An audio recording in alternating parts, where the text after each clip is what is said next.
സ്വർണ്ണവിലയിൽ വലിയ കുതിപ്പ് പ്രതീക്ഷിക്കേണ്ട എന്നാണ് വിദഗ്ധർ പറയുന്നത്. സ്വർണ്ണവില 1 ലക്ഷവും കടന്ന് തുടരുന്നത് ആഭരണ പ്രേമികൾക്കും സാധാരണക്കാർക്കും വലിയ ആശങ്കയാണ്. ഈ വർഷം സമാനതകളില്ലാത്ത ചാഞ്ചാട്ടമാണ് സ്വർണ്ണവിലയിൽ ഉണ്ടായത്. വർഷത്തിന്റെ ആദ്യ 2 മാസങ്ങളിൽ സർവകാല റെക്കോർഡ് സൃഷ്ടിച്ച സ്വർണം പിന്നീടുള്ള 2 മാസങ്ങളിൽ മൂക്കും കുത്തി വീണു. ഇനി വില എവിടെയെത്തും എന്ന ചർച്ചകൾ വിപണിയിൽ സജീവമാണ്. സാധാരണക്കാർക്ക് ആശങ്കയുണ്ടാക്കുന്ന മാറ്റങ്ങൾ സ്വർണ്ണവിലയിൽ തുടരുകയാണ്. അതെ, സ്വർണ്ണവില എത്രയെന്നു പറഞ്ഞാൽ ഇങ്ങനെ 1 ലക്ഷത്തിന് മുകളിൽ തുടരുന്നത് എന്നാണ് ഉപഭോക്താക്കൾ ചോദിക്കുന്നത്. ശരിക്കും ഈ ഒരു തുടർച്ച ആഭരണപ്രേമികൾക്കും സാധാരണക്കാർക്കും വലിയ ആശങ്കയാണ് സൃഷ്ടിക്കുന്നത്. പ്രത്യേകിച്ച് വിവാഹ സീസൺ ആരംഭിക്കാനിരിക്കെ സ്വർണ്ണവിലയിൽ ഉണ്ടാകുന്ന ഈ മാറ്റം സാധാരണക്കാരുടെ ബജറ്റിനെ താളം തെറ്റിക്കുന്ന ഒന്നു തന്നെയാണ്. എന്നാൽ കേരളം പോലെ സ്വർണത്തിന് വലിയ തോതിൽ ആവശ്യക്കാരുള്ള സംസ്ഥാനത്ത് വിലവർധനവും വിലക്കുറവും വിപണിയെയും സാരമായി ബാധിക്കുന്നുണ്ട്. സുരക്ഷിത നിക്ഷേപം എന്ന നിലയിൽ സ്വർണത്തെ കാണുന്നവരും വിലയിടിവിനായി കാത്തിരിക്കുന്ന സാഹചര്യവുമുണ്ട്. അതായത് 1 ലക്ഷത്തിന് താഴേക്ക് സ്വർണ്ണവില എത്തിയാൽ കൂടുതൽ ആളുകൾ സ്വർണം വാങ്ങാൻ എത്തുമെന്നാണ് കരുതപ്പെടുന്നത്. നിലവിലെ പ്രധാന ആശങ്ക US ഫെഡറൽ റിസർവിന്റെ പലിശയാണ്.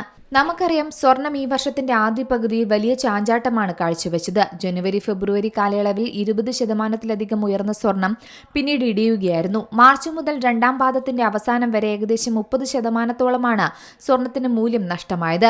ഈ വർഷത്തിന്റെ 2ാം പകുതി ആരംഭിക്കുമ്പോൾ സ്വർണം അനിശ്ചിതത്വത്തിലൂടെയാണ് പോകുന്നത്. സ്വർണത്തിന്റെ അടുത്ത വലിയ നീക്കം ശക്തമായ തിരിച്ചുവരവിനോ അതോ 2013 ശേഷമുള്ള ഏറ്റവും മോശമായ പ്രകടനത്തിലേക്കോ എത്തുമെന്നും പറയുന്നുണ്ട്. ഈ വർഷത്തിന്റെ തുടക്കത്തിൽ മികച്ച മുന്നേറ്റം കാഴ്ചവെച്ചു. എന്നാൽ ജനുവരി അവസാനത്തോടെ $5,600 വിലയിൽ സർവകാല റെക്കോർഡും സൃഷ്ടിച്ചു. ജനുവരി അവസാനം വ്യാപാര ദിനത്തിൽ സ്വർണ്ണവിലയിൽ വലിയ ഇടിവ് രേഖപ്പെടുത്തി. ഈ മാസത്തിൽ മൊത്തത്തിൽ 13% നേട്ടമുണ്ടാക്കാൻ ഈ ലോഹത്തിന് സാധിച്ചു. എന്തായാലും വലിയ തരത്തിലുള്ള ചാഞ്ചാട്ടം തന്നെയാണ് സ്വർണ്ണവിലയിൽ കാണുന്നത്. ഫെബ്രുവരി 28 ഇറാനെതിരെ ഇസ്രയേലും അമേരിക്കയും ചേർന്ന് സംയുക്ത സൈനിക നടപടി സ്വീകരിച്ചതോടെ കാര്യങ്ങളെല്ലാം മാറിമറിഞ്ഞു. ക്രൂഡ് ഓയിൽ വിലയിലുണ്ടായ കുതിച്ചുചാട്ടം പണപ്പെരുപ്പത്തെക്കുറിച്ചുള്ള ആശങ്കകൾ ഇരട്ടിപ്പിച്ചു. ഇത് സ്വർണത്തിന് ലഭിച്ചിരുന്ന സുരക്ഷിത നിക്ഷേപ പദവി നഷ്ടപ്പെടുത്തി. പിന്നീട് വില താഴേക്ക് നീങ്ങുകയാണ് ചെയ്തത്. മാർച്ചിൽ ഏകദേശം 12% ഇടിവ് രേഖപ്പെടുത്തി. വില പിന്നീട് സ്ഥിരത കൈവരിച്ചെങ്കിലും ഏപ്രിൽ മെയ് മാസങ്ങളിലും നഷ്ടമാണ് രേഖപ്പെടുത്തുന്നത്. ഏപ്രിലിന്റെ തുടക്കത്തിൽ അമേരിക്കയും ഇറാനും തമ്മിൽ 2 ആഴ്ചത്തെ താൽക്കാലിക വെടിനിർത്തൽ പ്രഖ്യാപിച്ചതും പിന്നീട് കാര്യങ്ങൾ മന്ദഗതിയിൽ മാറിയതും സ്വർണ്ണവിലയെ പിടിച്ചു നിർത്തി. ജൂൺ 17 60 ദിവസത്തെ വെടിനിർത്തലും ഹോർമസ് കടലിടുക്ക് പൂർണ്ണമായി തുറന്നു പ്രവർത്തിക്കുന്നതുമായി ബന്ധപ്പെട്ട് ധാരണാപത്രത്തിൽ അമേരിക്കയും ഇറാനും ഒപ്പുവെച്ചു.